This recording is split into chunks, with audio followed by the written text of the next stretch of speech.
magandang gabi, mga real Jaguars. Kakapasok lang na balita. Nasunog daw ang bahay ng dating House Speaker at kasalukuyang Pasay City Representative na si James Ruab.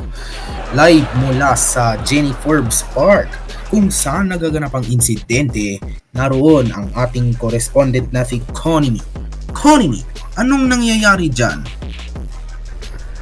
Yes, Justin. So ayun na nga mga kababayan, tuloy-tuloy pa rin ang kaguluhan dito sa Jenny Forbes Park kung saan kasalukuyang sinusunog at sinisira ng mga gamit na demonstrators ang bahay ni Representative James Ruab na umano'y sangkot sa maanumalyang flood control projects.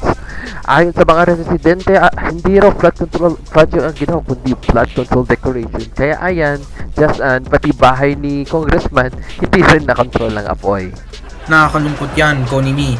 Pero totoo ba ang balita na kahit bahay niya, substandard din ang pagkagawa? Exactly. Ayon sa Bureau of Fire Protection, 3 minutes pa lang nagliyab agad ang buong bahay. Wala rong fireproofing, puro photo of proofing lang. Grabe, may update ba kung nasaan ngayon si Congressman Ruab? Naku, Justin, ayon sa mga ulat, nakaligtas daw siya at kasalukuyang evacuated sa bahay ng isang close friend sa Switzerland. Buti na lang, may flood-free area siya ron.